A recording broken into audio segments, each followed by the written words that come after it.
Salut à tous! Lors de cette dernière vidéo, je vous ai expliqué comment on faisait la mise en station avec une monture équatoriale. Et vous expliquer à la fin de cette vidéo que si vous n'arrivez pas à faire correctement votre mise en station, ça peut venir du viseur polaire. Et oui, étant donné que la grosse majorité de la mise en station se fait grâce au viseur polaire, s'il est mal réglé, vous pouvez faire ce que vous voudrez, mais votre mise en station sera toujours pourrie et donc votre suivi très mauvais. Donc aujourd'hui, je vous propose de faire deux choses. La première, c'est que je vais vous apprendre à savoir si oui ou non votre viseur polaire est mal réglé. Et la deuxième, je pense que c'est pour ça que vous êtes là, ça va être apprendre à le régler. Je vous propose qu'on check ça. Voilà, maintenant vous avez l'image de ce que vous devez voir dans votre viseur polaire. Alors moi je l'ai fait avec un appareil photo, mais vous évidemment vous mettez l'œil dans le viseur polaire et vous faites très attention, puisque ce réglage se fait de jour, à ce qu'il n'y ait pas le soleil dans le champ de votre viseur polaire. Sinon, vous vous brûlez la rétine instantanément. Alors moi, dans mon cas, j'ai complètement déréglé mon viseur polaire pour que ce soit bien exagéré et que vous puissiez voir ce qu'il y a à voir. Donc là, la première chose qu'on voit, c'est que il y a le réticule, donc le viseur qui est complètement flou, et l'arrière-plan, donc en l'occurrence ce sera une église, qui est complètement flou aussi. Donc la première chose à faire, ça va être de faire la mise au point sur le viseur. Donc c'est ce machin-là. Vous allez faire ça en tournant cette vis ici. Voilà, à présent, on voit que le viseur est tout à fait net. Problème, le bâtiment en arrière-plan est toujours flou. On va essayer de faire la mise au point sur le bâtiment. Maintenant, c'est le bâtiment qui est net, mais le viseur est devenu flou. Donc si vous êtes dans ce cas-là, il y a un réglage à faire, donc vous pouvez rester, ça va être intéressant pour vous. Deuxième chose à vérifier, je vais remettre la mise au point sur le viseur. Ce que vous allez faire, c'est viser un point très précis. Alors dans mon cas, c'est flou, c'est pas forcément simple, mais viser par exemple l'arête ou le coin d'un bâtiment. Ça marche bien.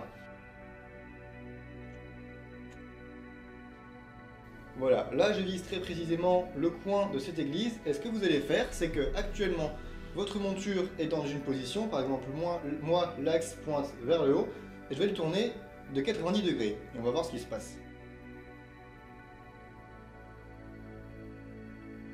Et là, vous voyez que le centre de mon viseur est plus du tout au même endroit. Si vous êtes aussi dans ce cas-là, il va y avoir quelque chose à faire.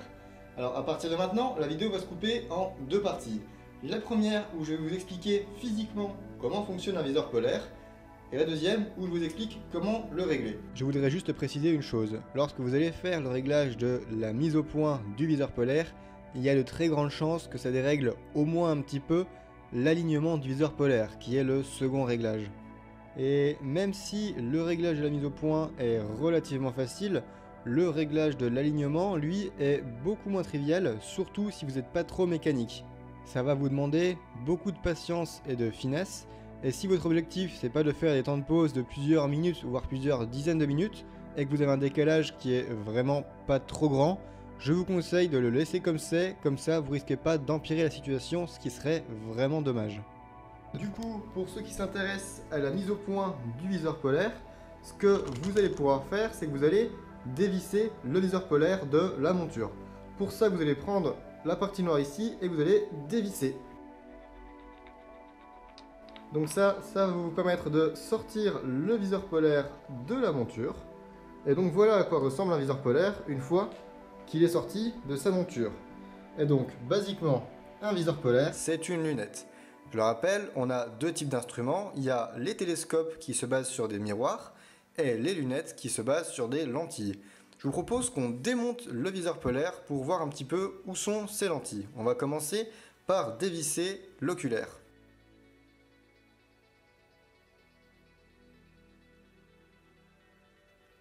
Donc voilà, on a ici une première lentille qui est l'oculaire et c'est par là qu'on va regarder. Ensuite, la deuxième lentille, c'est l'objectif.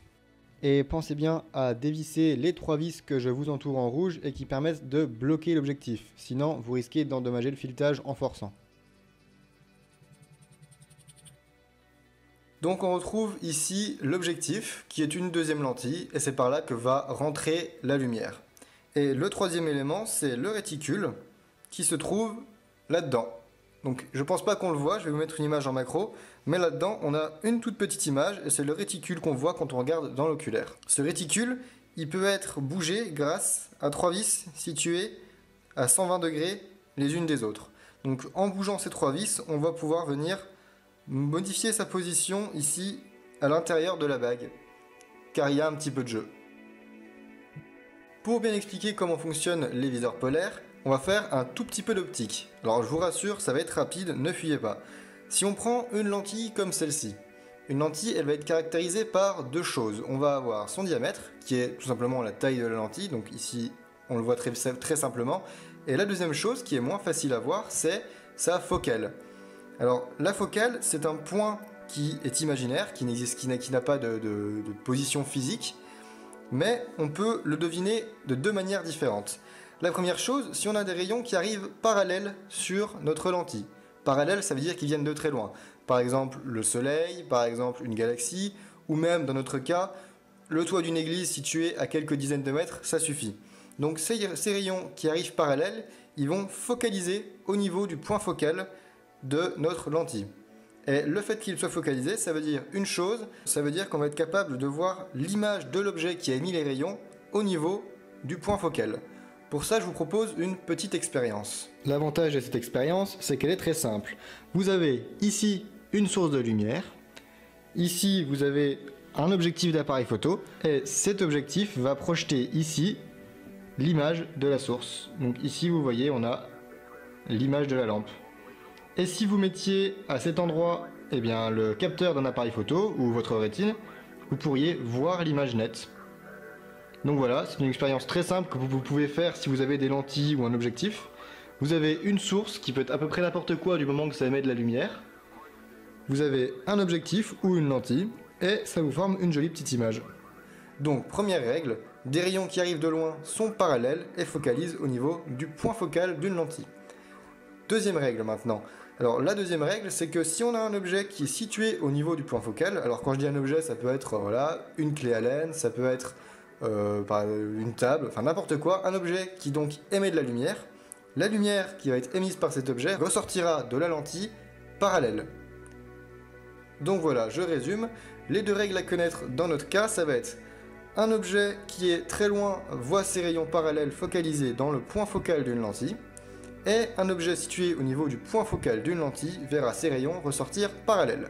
Et moi, j'ai fini avec les définitions. Donc maintenant, on va placer les éléments dans le bon ordre.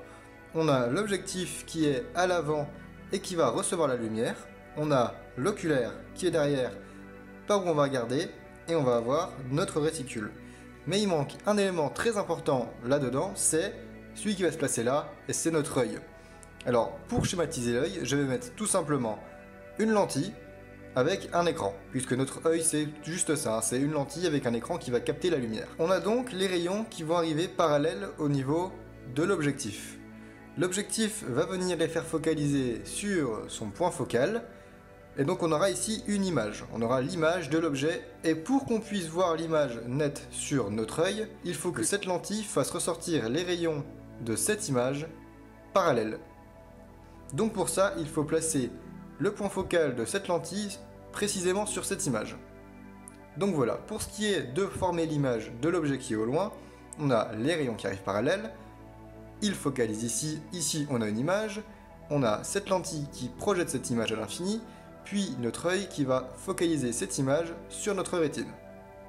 Donc là actuellement, on a juste une lunette, mais il faut encore placer ce truc là, parce que ça j'en ai pas parlé.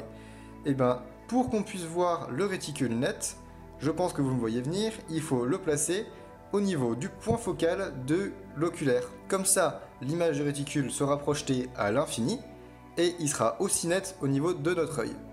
Donc voilà, basiquement, pour que ça fonctionne, il faut que le point focal de l'objectif et de l'oculaire soit exactement au même endroit, et que le réticule soit aussi à ce même endroit, de façon la plus précise possible. Du coup, pour remonter tout ça dans le bon ordre, on va commencer par oublier l'objectif.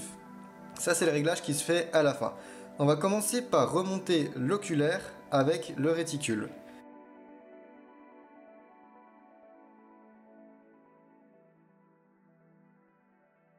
Donc voilà, là je l'ai remonté complètement au pif. Et l'objectif, ça va être indépendamment de ce qu'il y a là. Ce qu'il y a là, on s'en fout. Le but, ça va être d'être capable de voir le réticule net au travers de l'oculaire. Comme vous pouvez le voir actuellement, c'est pas du tout le cas. Donc on va améliorer un petit peu tout ça. Là, on commence à voir quelque chose apparaître, mais c'est pas encore ça. Là, on voit que ça commence à être pas trop mal. Donc ça, je vous laisse peaufiner parce que c'est pas vraiment simple à montrer à la caméra, mais il faut que vous vous arrangiez pour avoir le réticule le plus net possible. Donc voilà, une fois que le réticule est réglé, on n'y touche plus, il faut surtout plus bouger ça. La deuxième chose qu'on va faire, c'est qu'on va replacer l'objectif. Donc maintenant, ce qu'on va faire, c'est qu'on va complètement oublier l'oculaire, puisque lui, il est déjà réglé, et on va se contenter de régler l'objectif pour que son point focal soit bien au même endroit que le point focal du réticule.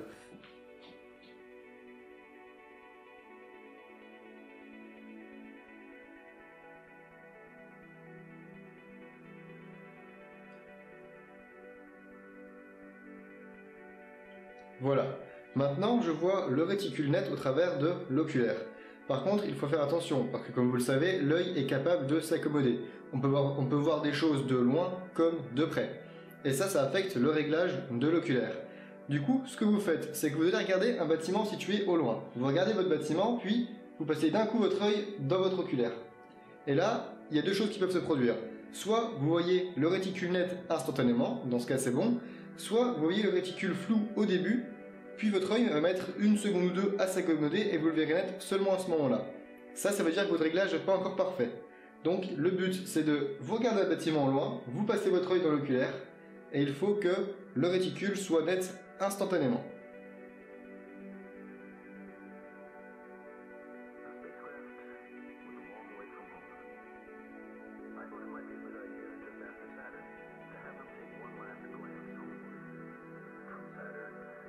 Voilà, maintenant, le réticule est bien net. On va passer au réglage de l'objectif.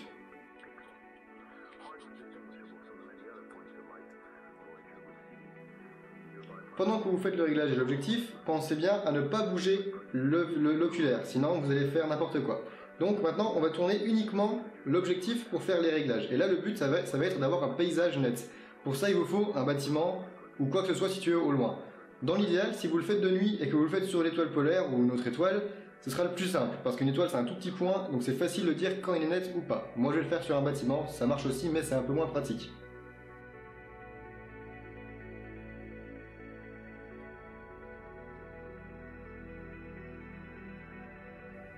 Et évidemment, avec l'objectif, il faut faire la même manip de regarder votre bâtiment à l'œil nu, puis avec l'objectif et voir s'il reste net, parce que c'est le même principe.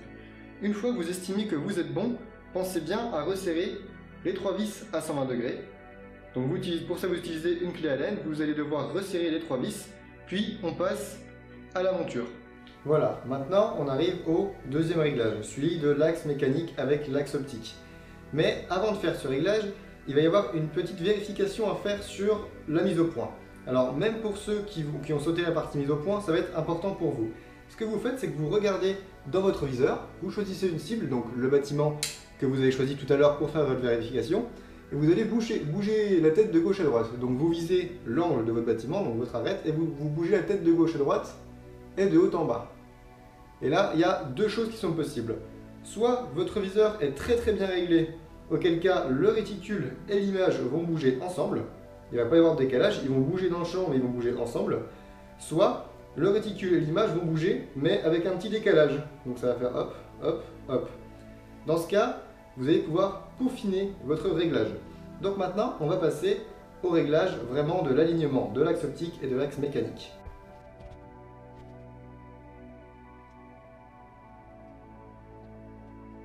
La première chose que vous allez faire, c'est que vous allez viser très précisément l'arête de votre bâtiment. Donc vous mettez la croix de votre viseur polaire très précisément sur l'arête d'un bâtiment. Puis vous allez tourner de 90 degrés, comme tout à l'heure.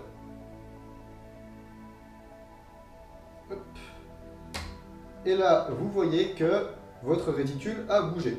C'est ce qu'on a vu tout à l'heure.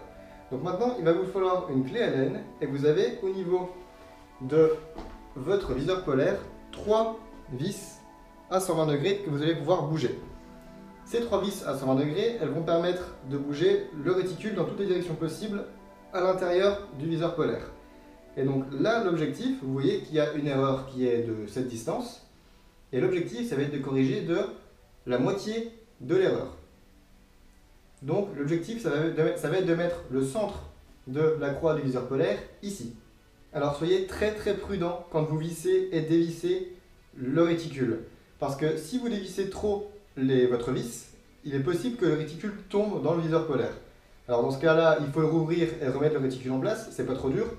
Mais c'est chiant parce que du coup, il faut refaire toute la mise au point. Donc, quand vous dévissez vos vis, ne faites jamais plus d'un demi-tour avec votre clé Allen. Comme ça, vous n'avez pas trop de risques qu'il tombe. Mais faites vraiment attention. Et pareil, quand vous allez serrer pour le caler, n'utilisez jamais la partie là qui vous permet d'avoir plus de force. Faites toujours le serrage juste comme ça avec vos doigts. Il ne faut pas serrer trop fort, ça ne sert à rien. Donc vous faites toujours le serrage, hop, tout en douceur. Donc on va bouger un petit peu le réglage.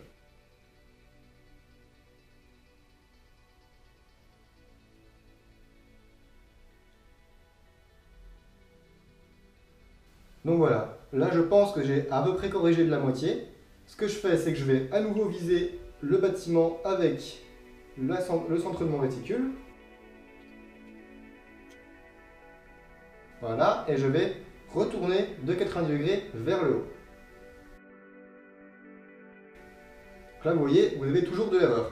Donc à partir de maintenant, c'est pas compliqué, vous faites cette étape, donc vous tournez de 90 degrés, vous corrigez de la moitié de l'erreur, vous revisez le centre et vous retournez de 90 degrés. Et vous faites ça, et vous allez voir que petit à petit, l'erreur va être de plus en plus petite. Je vous propose que je fasse un petit timelapse. Je ne sais pas trop si je vais y arriver avec l'appareil photo, parce que c'est vraiment pas facile de voir où on va, mais je vais essayer.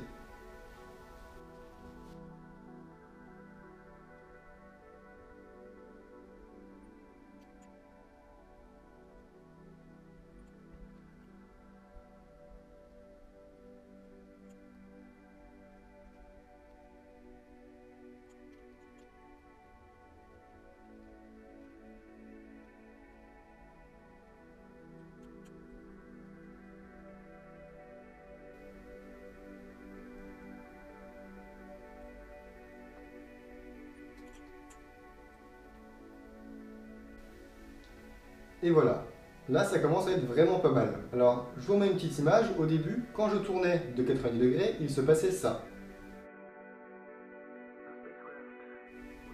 Et maintenant, quand je fais des tours complets, vous allez voir, vous voyez que c'est pas encore parfait, mais la croix reste presque toujours exactement sur le sommet de l'église. Alors on voit que l'image bouge un petit peu dans le champ, ça c'est pas trop grave. Par contre, on voit que la croix reste toujours presque exactement au même endroit. Alors, avec l'appareil photo, je ne ferai pas mieux. Là maintenant, je vais peaufiner à l'œil nu, mais j'espère que vous avez compris l'idée. Pour être honnête, ce réglage-là, il est vraiment pas facile. Ça nécessite un peu d'expérience. Ah, il y a un oiseau qui s'est posé, tiens. Ça nécessite un peu d'expérience et au début, vous allez en chier. Je pense que prévoyez au moins une demi-journée pour ce réglage-là si vous le faites pour la première fois. C'est vraiment pas trivial comme réglage. Moi, je l'ai fait 250 fois pour la vidéo, donc j'ai commencé à prendre l'habitude. Mais au début, c'était vraiment laborieux. Hein. Surtout que les vis qui sont là, qui permettent de faire les réglages, elles sont très sensibles. Vous faites un 20e de tour et puis il fait pouf, il se barre complètement. Donc allez-y, tout doux. Et n'oubliez pas, ne dévissez surtout pas trop vos vis, sinon vous devez tout recommencer de zéro. La mise au point et le réglage. Et ensuite les réglages, allez-y tout doux. Déjà vous serrez pas trop, hein, comme j'ai dit, juste comme ça en tournant votre molette, comment ça s'appelle déjà, une clé Allen, votre clé Allen. Et n'utilisez jamais cette partie-là, vous risqueriez de casser ou de déformer votre réticule, ce qui serait vraiment dommage. Donc voilà. Et voilà, maintenant c'est la fin de la vidéo. Votre petite monture équatoriale est maintenant toute bien réglée, vous êtes prêts pour faire des images. Et si vous n'avez pas encore vu le tuto sur la mise en station, allez faire un tour. Je pense que vous pouvez quand même apprendre 2 ou 3 petites choses. Comme pour le tuto sur la mise en station, si vous avez des questions sur cette vidéo, si j'ai peut-être oublié des choses, ou si vous voulez d'autres tutos sur d'autres sujets complètement différents, bah vous avez les commentaires, donc n'hésitez pas à me le dire. Et comme pour l'autre vidéo, encore une fois, je remercie l'équipe de Petit Kunta Linden d'avoir pris le temps de revoir la vidéo pour corriger mes erreurs et imprécisions, ce qui est mieux pour éviter de dire des bêtises. Et si la vidéo vous a plu, eh ben, vous pouvez mettre un petit like, me dire ce que vous en avez pensé dans les commentaires, et n'hésitez pas à la partager éventuellement sur les forums d'Astro, parce que ça peut être utile quand même de savoir pourquoi est-ce qu'on n'arrive pas à faire sa mise en station, on n'est pas toujours au courant de ce petit réglage qu'on peut faire sur le viseur polaire qui est pas si simple, mais si vous avez quand même 2-3 petites connaissances de base en mécanique, en réglage optique, ça se fait quand même relativement bien. En tout cas, j'espère que cette vidéo vous aura plu, même si j'ai déjà dit. Bref, ciao les gens, et à la prochaine!